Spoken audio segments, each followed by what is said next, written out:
Atos capítulo 4, verso 32 a 35, nos diz o Senhor: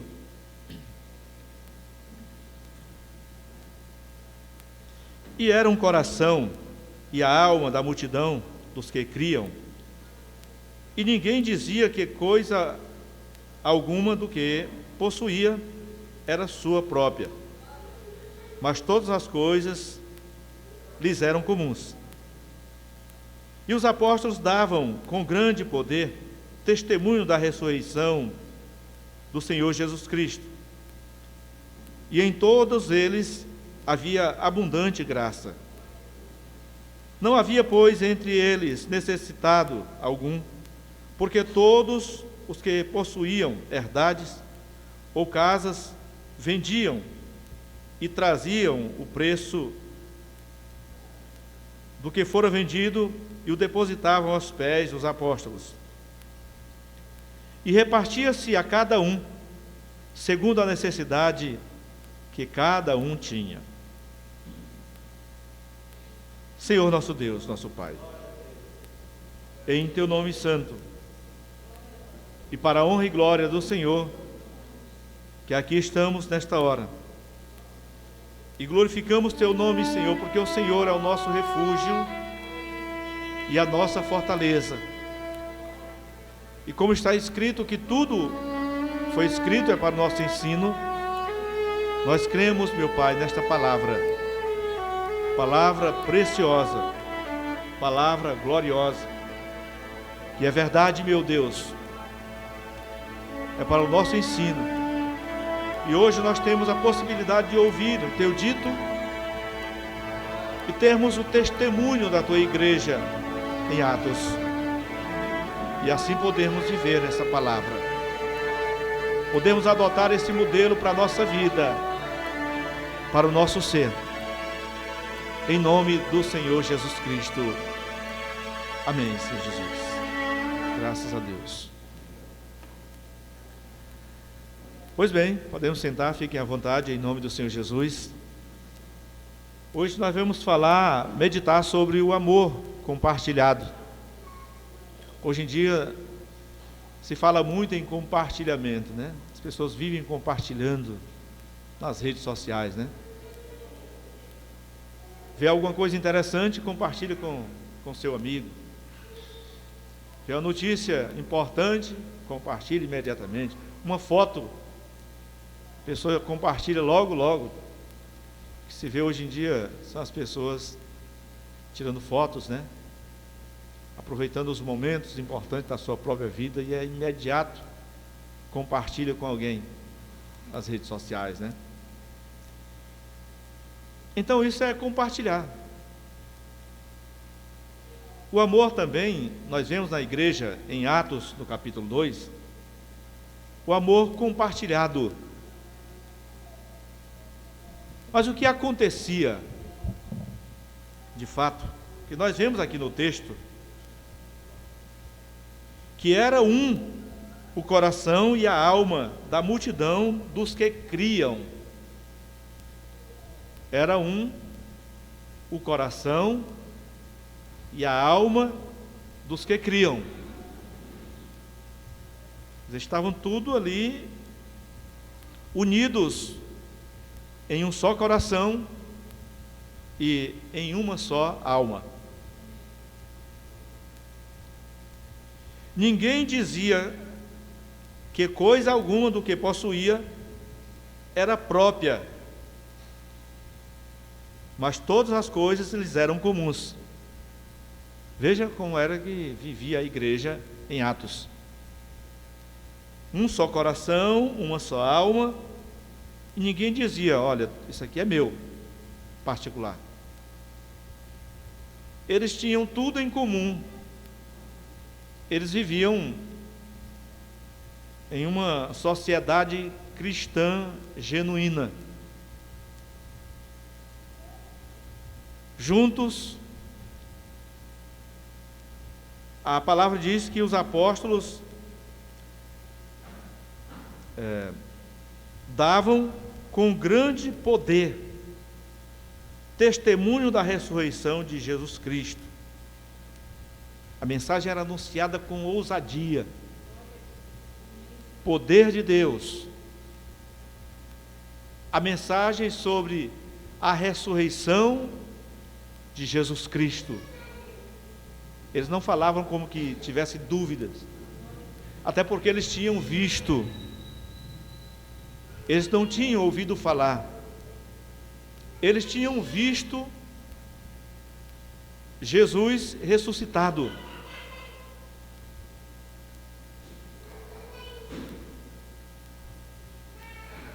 O verso 34 diz: não havia, pois, entre eles necessitado algum, porque todos que possuíam herdades e casas, vendo a necessidade, eles vendiam as suas propriedades e casas que possuíam, vendiam, se desfaziam das suas riquezas, para que desse assistência a todos que viviam naquela comunidade. Outra coisa, eles depositavam aos pés dos apóstolos, para que os apóstolos administrassem aquilo.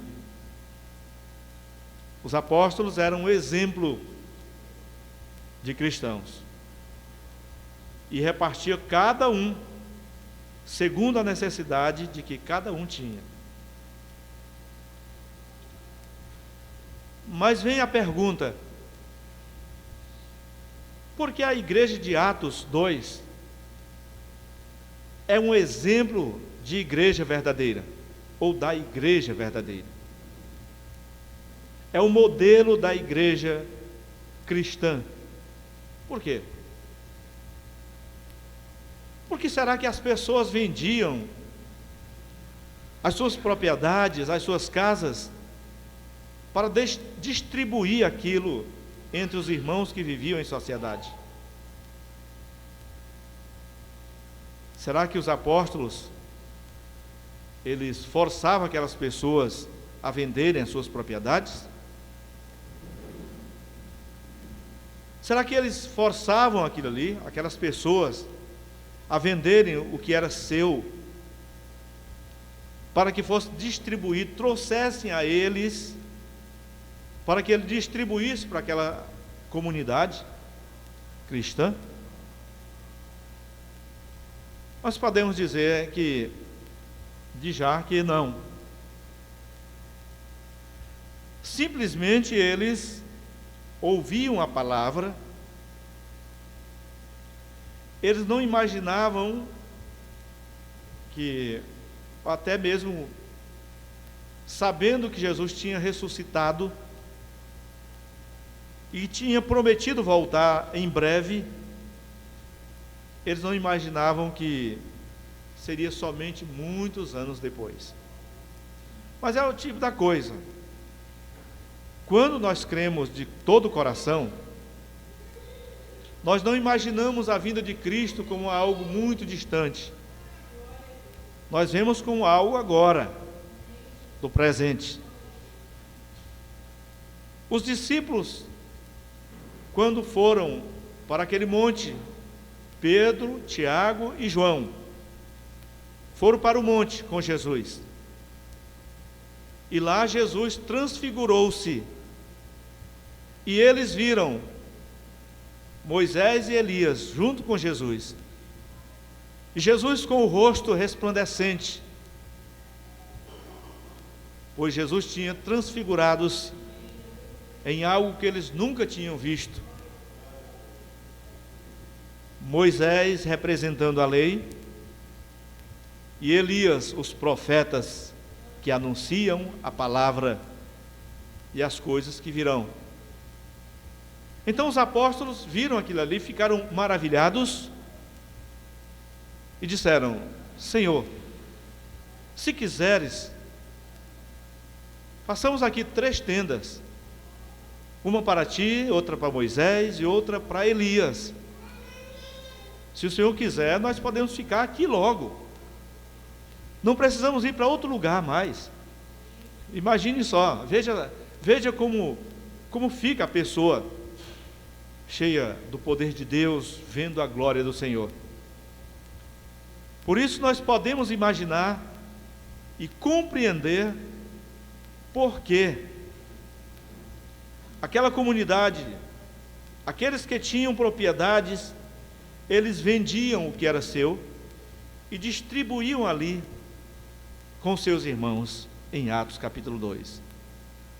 É um exemplo da igreja celestial, um exemplo do amor verdadeiro, né, do amor compartilhado verdadeiramente. Se quisermos uma resposta, se os apóstolos forçavam elas a venderem, respondemos que não. A palavra era anunciada, ninguém era forçado a nada. Ninguém era forçado a nada. Mas a palavra de Deus surtiu um efeito maravilhoso na vida de cada um. O apóstolo Paulo, em Atos, no capítulo 9, no versículo 7, ele continua anunciando a mesma coisa. Nós sabemos que Paulo veio muito tempo depois, aceitou Jesus muito tempo depois, e ele absorveu aquela mensagem, e ele ensinava isso também. Veja o que diz: cada um contribua segundo o propósito do seu coração, não com tristeza ou por necessidade, porque Deus ama ao que dá com alegria. Então, se a pessoa compreende isso, ela não vai fazer nada forçado. Até porque isso forçado não agrada a Deus. Podemos passar uma imagem boa para a sociedade, mas a Deus nós não passamos essa imagem boa, porque Deus vê o coração do homem. Então, se temos que trabalhar mudança, nós precisamos trabalhar o nosso coração primeiro, para que não façamos nada aparentemente, não sejamos dizimistas aparentes, fraudulentos, mentirosos,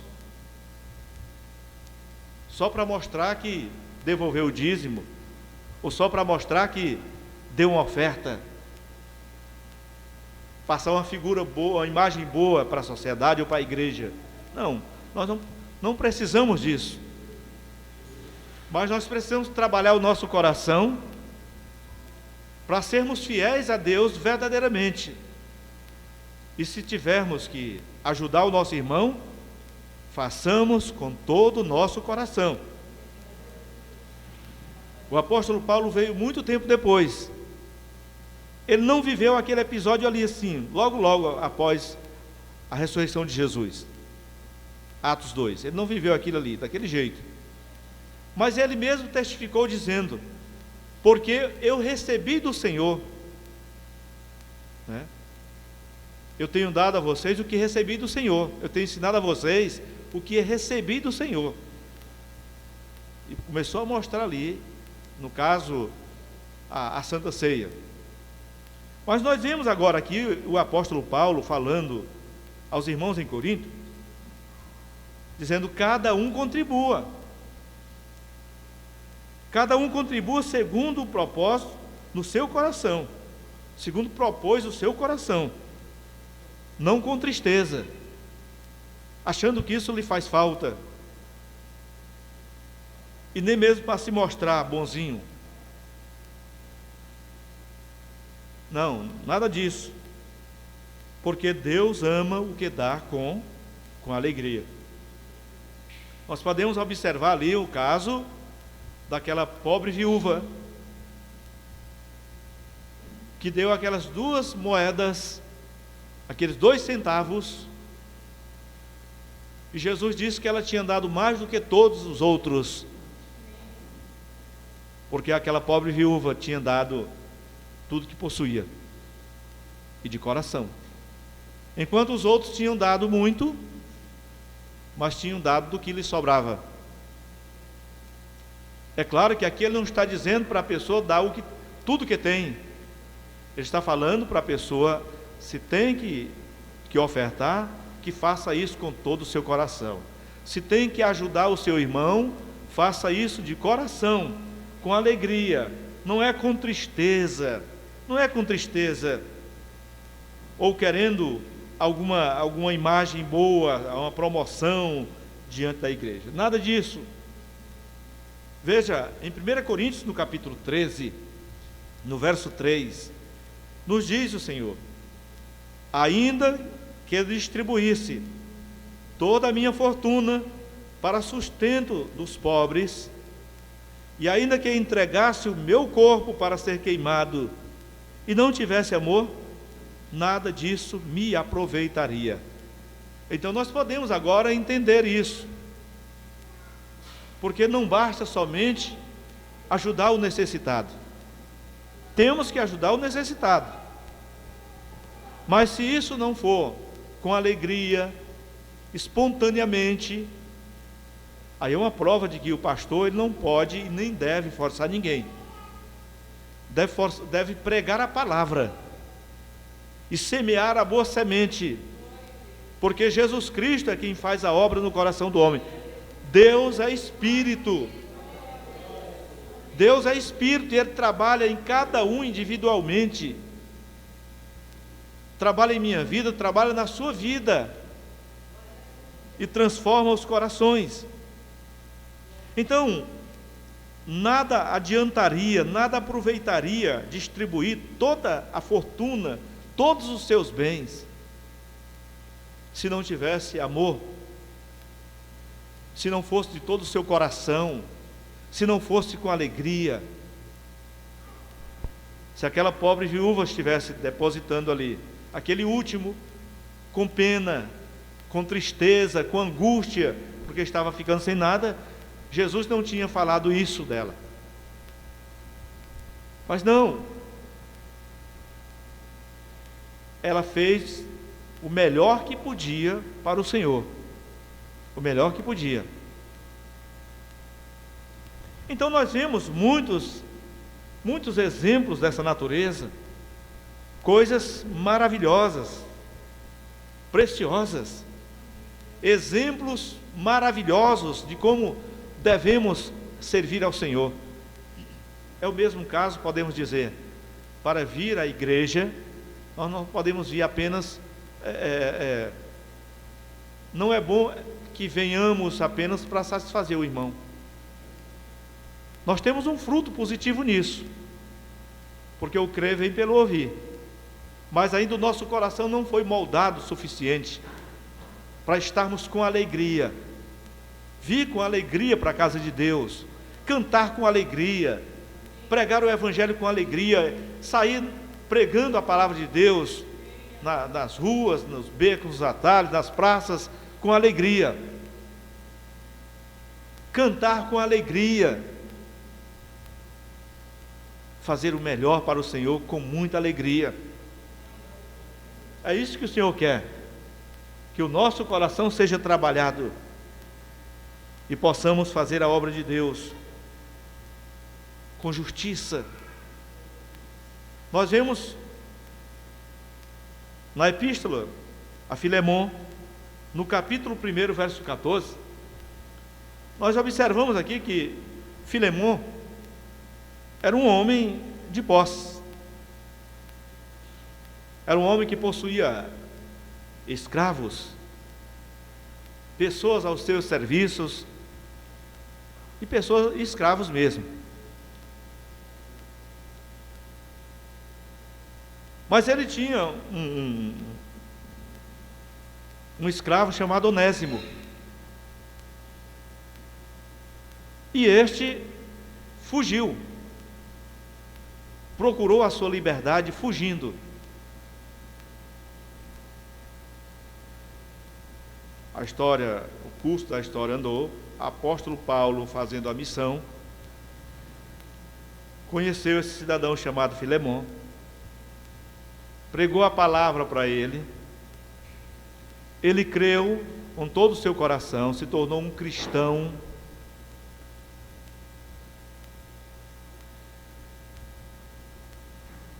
E a vida continuou. Lá adiante ele encontrou Onésimo, que já tinha fugido.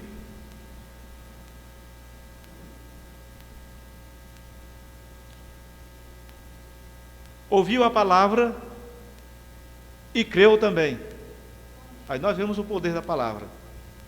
O patrão, né, o chefe, e agora aquele empregado, aquele escravo que estava muito tempo distante, creu também no Senhor Jesus. Tanto um como o outro crê. O apóstolo Paulo foi chamado para fazer missão e fez essa missão bem feita. Pregou a palavra. Resultado, no verso 14, nós vemos aqui uma palavrinha do apóstolo Paulo sobre esse assunto. Quando ele retornou trazendo, enviou aquele escravo para o seu senhor. Veja o que ele diz: mas nada quis fazer sem o teu parecer, para que o teu benefício não fosse como por força, mas voluntário. Quer dizer, ele enviou agora aquele escravo novamente para ajudar o seu senhor, inclusive com a palavra de Deus, e ele testifica dizendo: olha, eu não quis fazer nada isso, forçando nada, para que o teu benefício diante de Deus não fosse por força. Você recebê-lo de volta como irmão, como servo do Senhor, é o que é importante. E ele retornar com alegria, agora vendo o seu Senhor como um irmão e servo de Cristo Jesus, é o que é mais importante. Então, nós vemos muitas vezes as coisas sendo mal interpretadas, imaginando, aí se levantaram governos, homens poderosos, criaram leis, estipularam regras, e disseram: nós vamos agora fazer uma comunidade ou um país em conformidade com a igreja de Atos capítulo 2. Mas eles não conseguem fazer isso, simplesmente por leis humanas, por leis terrenas, forçando, tirando do que tem, forçadamente, para dar o que não tem. E nem poderão fazer aquele que não tem amar o que tem forçadamente. Nada por força funciona. A moça não vai casar com um rapaz forçado, vai? É uma tristeza, né? O rapaz não vai casar com a moça forçado. Isso não dá certo. Mas é de coração. Então esse amor fraternal, ele precisa ser de coração, entendendo que aquilo que fazemos, fazemos para o nosso Deus. Se ajudamos pessoas, ajudamos como se fosse ao Senhor. Se servimos ao nosso patrão, é como que sirvamos ao Senhor, e não na enganação, na mentirinha. E se esse trabalho for para um irmão, aí é que devemos fazer ainda melhor, ou não? Às vezes a gente tem sempre o contrário, quer trazer sempre para a gente o benefício. É o nosso irmão da igreja, eu vou fazer um trabalho lá, então eu posso fazer de qualquer jeito, eu posso relaxar, eu posso demorar, porque é o nosso irmão, ele ama, ele é o amor de Cristo. Bom, o irmão pode até ter essa benevolência toda, mas você não está bem diante de Deus, você que vai prestar o serviço. Então, se for fazer um serviço para um irmão, que faça melhor ainda. Ora, quando você vai fazer um serviço para você, você faz o melhor que pode. A não ser que haja um relaxamento completo. Até aqueles provérbios, né? Casa de ferreiro, espeto de pau, né? Aí não se encaixa bem nisso. Mas toda a palavra é anunciada, irmão, com o objetivo. Deus tem um objetivo: transformar o coração do homem. Que os corações sejam transformados. Haja mudança. Em Efésios, no capítulo 4, no versículo 27 e 28,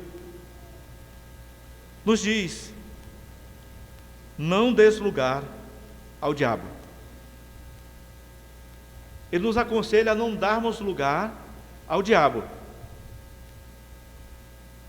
Aquele que furtava, não furte mais. Antes trabalhe fazendo com as mãos o que é bom, para que tenha o que repartir com o que tiver necessidade.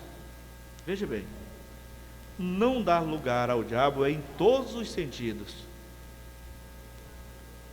É bem verdade que ele fala aqui: aquele que furtava, não furte mais, não seja mais ladrão. Aquele que mentia, não minta mais. Aquele que adulterava, não adultere mais. Aquele que era efeminado, deixe de ser efeminado.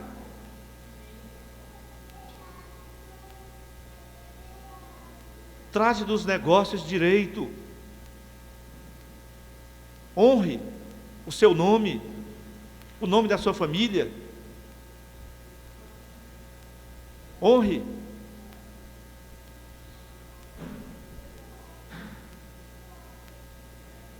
Aquele que furtava, não furte mais. O que mentia, não minta mais. O preguiçoso, trabalhe. Não fique esperando pelo outro o que tem. Porque a igreja de Atos, ela não manda a pessoa ficar deitado, não. Manda, aqui está dizendo aqui, trabalhe fazendo com as mãos o que é bom, para que tenha o que repartir com o que tiver necessidade. Quer dizer, é melhor você dar do que receber. Melhor você ter em abundância para dar do que estar necessitado. É ou não é?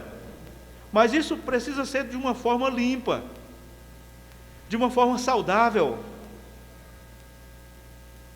trabalhando com as suas mãos, no suor do seu rosto, comer dignamente o seu pão e ajudar o necessitado com todo o seu coração.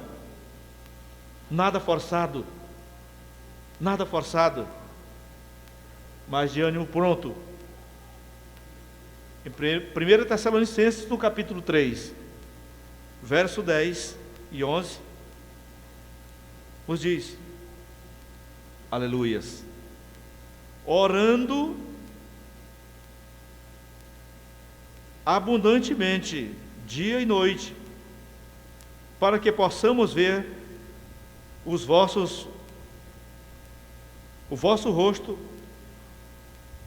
e supramos o que falta à vossa fé.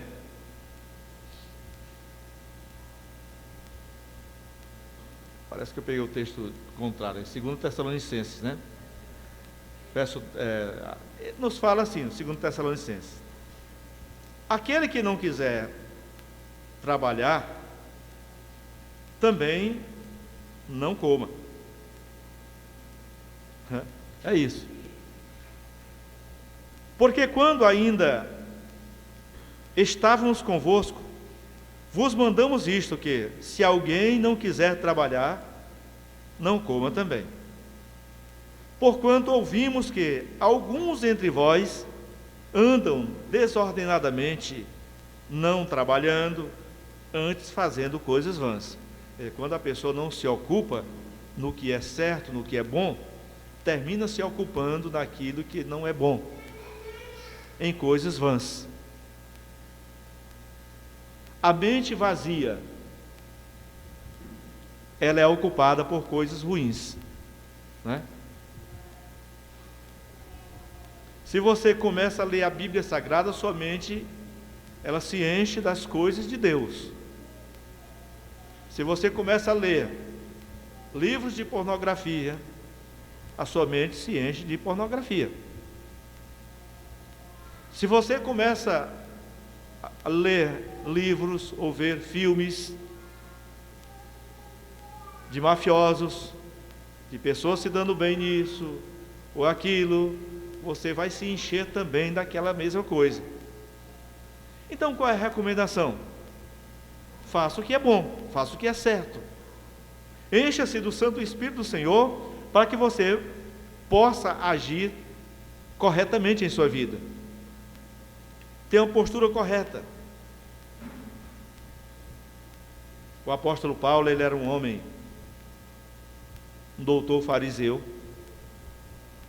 pregador da palavra, reconhecido mesmo, missionário. Ele tinha tudo para viver da obra, somente da obra. Mas ele disse que trabalhava, ele era fazedor de tendas, ele retornou a uma profissão antiga, que tinha aprendido ainda jovem, para poder ter liberdade de sair pregando a palavra de Deus. E ele trabalhava de dia, e aconselhava a trabalhar noite e dia, para não ser pesado a ninguém. Então essa é a recomendação de Paulo.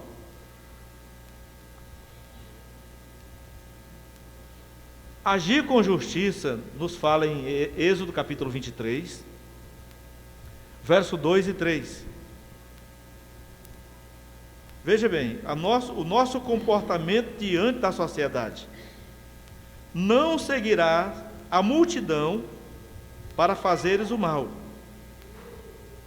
nem a uma demanda falarás, tomando parte com o maior número para torcer o direito. É mais ou menos aquela questão das multidões que se fazem hoje.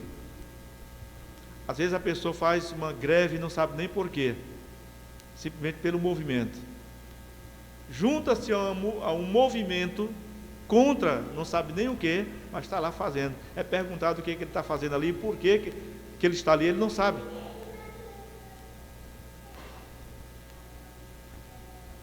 Nem ao pobre favorecerás na sua demanda. Quer dizer, quando se trata de fazer injustiça, nós vemos alguns filmes hoje, Robin Hood, por exemplo. Quem não assistiu Robin Hood? Quem já assistiu, levante a mão. Todo mundo aqui praticamente assistiu, né? Quase todos. O que é que ele fazia? Para os pobres. Aí eu me digo uma coisa, é certo isso, roubar? Mas está roubando dos ricos para dar aos pobres, está certo? Está errado, irmão, né? É ladrão do mesmo jeito. O ladrão não é do reino de Deus. Veja bem a diferença do que o mundo prega, do que o mundo faz, do que o mundo ensina e do que Deus ensina. O nosso testemunho é diante de Deus, e nesse mundo somos o sal da terra. Não devemos favorecer a pessoa só porque ela é pobre, ela estando errada. Já pensou, o seu filho chega em casa com um objeto, adquiriu, chegou em casa com dinheiro, ele não trabalha, mas chegou em casa com dinheiro. Aí você simplesmente diz, não, ele diz, ganhei esse dinheiro. E você não vai saber a fonte, como foi aquilo. Então você é conivente. Ou então você toma conhecimento, roubou, mas já que está aqui, deixa aí. Estava necessitando mesmo desse dinheiro. Não é isso que o Senhor quer com o seu servo. Você não vai apoiar o necessitado se ele estiver errado. E nem ao rico também, se ele estiver errado. Não podemos ter dois pesos e duas medidas. O que é para um é para o outro também. Esse é um comportamento que se deve ter como cristão. Levítico 19, verso 15, ele nos fala mais uma vez assim: não fareis injustiça no juízo, não aceitarás o pobre, nem repartirás o grande, com justiça julgarás o teu próximo. Então, nem o pobre e nem o rico, nem o pequeno e nem o grande deve ser favorecido na sua injustiça.